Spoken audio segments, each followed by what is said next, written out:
오늘도 레전드 채널을 방문해주셔서 대단히 감사합니다. 긴장의 끈을 놓을 수 없는 스펙타클한 오늘의 사연 바로 시작하겠습니다. 안녕하세요. 50대 중반 아저씨입니다. 친구놈이 유튜브로 이런 거 자주 봅니다. 이놈이 제 사연을 듣고 저도 제보해보라 그래서 이렇게 글을 보내게 되었습니다. 저는 저와 동갑인 마누라가 한 명 있습니다. 저는 골프 용품을 파는 가게를 하고 있고요. 수익은 나쁘지 않게 나옵니다. 먹고 싶은 거 다 먹고 가족들 부양할 정도는 되니까요. 아내는 보습학원에서 어린 아이들을 가르치고 있어요. 참 저희 부부는 아이가 없습니다. 일부러 안 가진 것은 아니고 시험관 시도에 별의 별짓을 다 했는데도 아이가 안 생기더라고요. 결국 그냥 아내와 저는 아이 없이 부부 생활을 하는 것으로 결론을 지었습니다. 초반에는 아내가 정말 힘들어했는데 이제는 여유있게 해외여행도 하고 각자만의 시간을 가지니 좋아하는 것 같더라고요. 그렇게 별 탈 없이 부부 생활이 유지되고 있다고 생각했습니다. 제 삶을 송두리째 뒤 흔들어버린 사건들이 있기 전까지는요. 제가 40년 넘게 친하게 지낸 초등학교 동창 친구들이 있어요. 원래 저 포함 6명이었는데 나머지 3명은 지방으로 내려가고 해외에 나가느라 몇 년 전부터 만나지 못했습니다. 그렇게 저와 가장 친하게 지낸 남자놈과 여자 1명, 그리고 저까지 1년에 2번 정도 만났지요. 한 번도 동창 모임에 아내를 데려간 적은 없었는데 어찌저찌 기회가 되어서 아내를 한 번 데려간 적이 있었습니다. 동창 중에 남자 녀석은 이혼해서 아이들을 아내가 데려갔고 무슨 이유인지 여자 동창놈은 결혼을 아직 안 했습니다. 본인 말로는 혼자가 좋다는데 그 속사정은 알 수가 없으니요. 여튼 그렇게 저와 아내 그리고 동창 2명과 함께 곱창집에서 만나 수다를 떨었습니다. 각자가 다 사연이 있는 인생들이라 제 와이프와도 참 말이 잘 통하더라고요. 그 자리에 있던 여자 동창 녀석과 정말 친해졌습니다. 저도 보기 좋았지요. 그런데 그날 이후부터 아내가 여자 동창을 따라서 교회를 나가더라고요. 뭐 친해졌으니까 여자 동창이 자기가 다니는 교회에 전도를 했나 보다 생각했습니다. 그런데 언제부터인가 새벽 기도를 나간다면서 새벽마다 집을 나가는 겁니다. 처음에는 좀 오바다 싶었지만 그러려니 했습니다. 그런데 저를 화나게 한 것은 아내가 새벽 기도를 나갈 때마다 화장을 진하게 하고 나가는 겁니다. 그때부터 저의 의심은 시작되었죠. 왜 이렇게 화장을 진하게 하고 나가냐?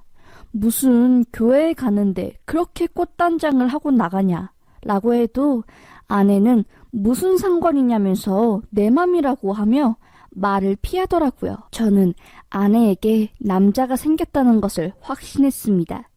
뭐랄까, 아내가 굉장히 까칠해지고 예전과는 변했다는 느낌이 강하게 들었던 것이었죠.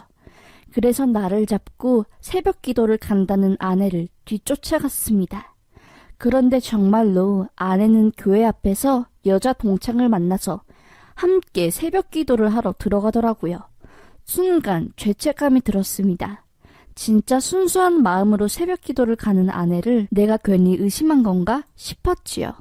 아내에게 말해봤자 아내는 말을 피할 것이 뻔했기 때문에 여자 동창에게 전화를 걸어서 이런 저의 걱정들을 전부 말했지요. 아내가 새벽 기도를 가는데 화장을 해서 도통 이해가 안 간다고 말하면서요. 그러자 여자 동창이 말하더라고요. 새벽 기도하는 목사님이 여자 목사님이다. 그런데 그 목사님이 아무리 새벽이라도 하느님 만나는 자리에 깔끔하게 씻고 정갈하게 와야 한다. 몸과 마음을 전부 깨끗하게 단장해야 한다. 라고 말씀을 하셨다네요. 그 이후로부터 아내는 새벽 기도 가기 전에 깨끗이 씻고 화장을 한 후 간 거였고요. 괜히 아내를 의심했나 싶기도 하고 그런 제가 참 미워졌습니다. 그런데 저희 이 생각을 후회하게 만든 사건이 터졌습니다. 살다 살다 이렇게 뒤통수를 세게 맞은 일은 처음이었습니다. 어느 순간부터 아내한테 소름 끼치는 향수 냄새가 났습니다. 아내한테 나는 향수 냄새가 남자들이 뿌리는 향이었지요. 그런데 그 냄새가 저희 40년 남자 동창이 뿌리는 향수 냄새와 똑같은 거였습니다. 저는 속으로 설마 아닐 거야 라고만 외쳤지요. 아내한테 왜 너한테서 남자 향수가 나냐고 물어보았지요. 뭐 그러자 백화점에서 향수 구경하면서 뿌려봤는데 그런가 보네 하면서 얼렁뚱땅 넘어가더라고요. 다행히 제가 언급한 이후부터 그 향수향이 안 났습니다. 그래도 저희 찝찝한 마음은 숨길 수 없었지요. 그런데 한 새벽 1시쯤 아내가 자고 있는데 아내의 핸드폰에 진동이 울리는 겁니다. 아내가 자는데 방해될까봐 그 전화를 끊으려고 아내의 핸드폰을 집는 순간 깜짝 놀랐습니다. 아내의 핸드폰으로 걸려온 전화는 저장된 번호가 아니었는데 그 번호 뒷자리가 너무 익숙한 겁니다. 그래서 제 핸드폰에 그 번호 뒷자리를 검색해봤지요. 그 남자 동창과 뒷자리가 똑같았습니다. 이상하게 가운데 번호는 달랐고요. 새벽에 걸려오는 전화에 저는 뭔가 심상치 않음을 느꼈습니다. 저는 그 전화가 끊어지자마자 아내의 핸드폰을 열려고 했는데 잠금이 걸려 있더라고요. 죄책감이 약간 들긴 했지만 자는 아내의 손가락으로 지문을 풀고 아내의 핸드폰을 보았습니다. 카카오톡을 여는 순간 저는 정말 입을 다물 수 없었습니다. 40년 지기 초등학교 동창과 아내가 바람이 난 거였습니다. 그리고 아내가 바람 피는 걸 뒤봐주고 제가 의심하지 못하게 조력해준 사람이 바로 그 미혼 여자 동창이었던 것이었습니다. 아내가 새벽에 교회에 가는 것은 새벽마다 그 남자 동창을 만나려는 사실을 숨기기 위해 꾸민 거짓말이었습니다. 그리고 제가 새벽 교회에 나가는 아내를 미행했던 그날이 정말 대박이었습니다. 아내는 제가 아내를 미행하는 사실을 눈치챘었고 그 사실을 여자 동창에게 말하고 SOS를 친 것이었습니다. 그래서 여자 동창이 교회 앞에서 제 아내를 기다려주고 같이 교회에 들어가고 저에게 감쪽같이 거짓말을 친 것이었죠. 손가락에 힘이 빠지고 온몸에 있는 피가 다 빠져나가는 것 같았습니다. 도대체 어디서부터 어떻게 잘못된 것인지 감히 짐작할 수가 없었지요. 예전 카카오톡 메시지들은 다 지웠는지 비교적 최신 카카오톡 대화 내용들밖에 없었으니요. 그리고 저는 문자함으로 들어갔습니다. 남자 동창놈이 투폰으로 추정되는 번호로 온 문자들이 있었습니다. 새벽에 자고 있는 아내에게 전화를 건 이유가 참 황당하더라고요. 자기 오늘 너무 꼴리니까 30분 일찍 우리 집에 오라는 이야기였습니다. 미쳐버린 개놈 자식. 욕이 그냥 입 밖으로 나왔습니다. 자고 있는 아내를 깨워서 소리치고 싶었지만 저는 조용히 차키와 외투를 챙기고 그 동창놈 집으로 갔습니다. 아주 죽도록 패주려고요. 초인종을 누르고 그 동창놈이 문을 열었습니다. 제 얼굴을 보자마자 깜짝 놀라더라고요. 저는 동창놈 얼굴을 보자마자 정말 50인생 처음 느껴보는 분노가 속에서 올라왔습니다. 그냥 그 순간은 눈이 뒤집혀서 뒷사정 생각도 안 하고 동창놈을 팼고요. 피가 나고 코뼈가 부러져 가는데도 저는 의식하지 않고 때려버렸습니다. 너가 뭔데 내 마누라를 탐하냐고, 미친 거냐고 하면서요. 분이 풀릴 때까지 때리고 마지막으로 침을 콱 뱉은 뒤 저는 바로 그 여자 동창 집으로 향했습니다. 띵동 띵동 초인종을 계속 눌렀는데도 안 나오더라고요. 자고 있었겠지요. 한 10분이 지나자 부스스한 얼굴로 문을 열더라고요. 저는 여자고 뭐고 눈이 뒤집혀서 그냥 그 여자 동창 귀 싸다구를 갈겼습니다.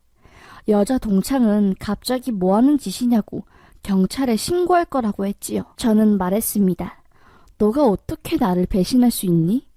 우리가 같이 알고 지낸 40년 세월은 장난이었니? 다른 사람도 아니고 어떻게 너가 그럴 수 있냐고 라고 했습니다. 그러자 여자 동창은 너 다 알고 온 거야? 아니, 다른 게 아니라 오해야. 나도 환규랑 너 아내랑 만나고 있다는 사실 알고 깜짝 놀래서 말렸어.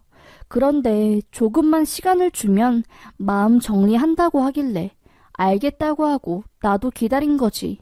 일부러 그런 게 아니라고 하더라고요. 솔직히 제 귀에는 말도 안 되는 변명으로 들렸습니다. 그냥 미혼인 그 여자 동창이 열등감으로 한 가정을 파탄내려고 사주한 거로밖에 이해가 안 되었지요. 그렇게 저는 다시 집으로 가 자고 있는 아내를 흔들어 깨웠습니다. 그냥 아내에게 화내는 것도 지쳐서 당장 나가라고 소리쳤지요. 여행용 캐리어에 아내 짐 몇 개를 그냥 쑤셔 넣은 뒤 잠옷바람으로 자고 있던 아내에게 그 캐리어를 쥐어주며 꺼지라고 했습니다. 친정으로 꺼지던 그 남자한테 꺼지던 알아서 하라고 했지요. 아내가 집에서 나간 뒤 그제서야 저는 온몸에 힘이 쫙 빠지더라고요. 긴장하고 굳었던 몸이 풀리면서 그냥 목 놓아 울었습니다. 한 이틀은 가게에 나가지도 못하고 밥도 못 먹고 폐인처럼 누워 있었습니다. 정말 이대로만 있으면 죽을 것 같았지요. 계속 가게에 나오지 않는 제가 걱정되어 직원이 가게로 찾아왔고 저는 직원이 도움을 받아 병원에 갔지요. 병원에 가서 수액을 맞고 조금 정신이 들어 그때부터 이혼 전문 변호사를 찾아가 소송 준비를 시작했습니다. 상간남 소송과 위자료 소송, 그리고 이혼 소송까지 전부요. 거의 한 달을 직원에게만 가게를 맡기고 저는 쉬면서 소송 준비를 했지요. 그 상간남과 여자 동창이 저를 폭력으로 고소했더라고요. 뭐 상관없었습니다. 그까짓 벌금 몇백 내면 그만이지요. 그렇게 기나긴 소송이 시작되었습니다. 긴 시간 끝 아내와 이혼을 했고 그 상간남에게도 위자료를 받았지요. 물론 저도 소송 걸린 건에 대하여 벌금을 내고 법적인 처벌을 받았습니다. 소송 과정에서 알게 된 사실은 그 남자 동창이 이혼한 이유가 본인이 바람을 펴서 이혼했더라고요. 저한테는 마누라가 바람 펴서 이혼한 거라고 거짓말 쳤었는데 참, 한 번 바람핀 놈 고칠 수 없다는 말이 이 말이었나 봅니다. 너무 허무하고 힘들었지요.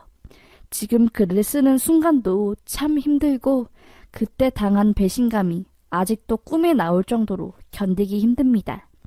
그래도 지금은 처음보다 많이 나아져서 심리상담과 일을 병행하며 삶의 균형을 맞추어 나가고 있습니다. 여러분들도 저와 같은 일 정말 절대 겪지 마셨으면 좋겠네요. 제 사연은 여기까지네요. 라는 사연이었습니다. 글을 읽는 내내 사연자분에게 감정이입이 되어서 저도 정말 화가 났습니다. 정말 힘든 시간 잘 이겨내셨습니다. 사연자님, 앞으로도 헤쳐나가야 할 힘든 일들이 있으실 텐데 그때마다 레전드 채널이 응원하겠습니다. 같이 힘냅시다. 그럼 레전드 사연 여기서 마무리하겠습니다. 시청해주셔서 정말 감사합니다.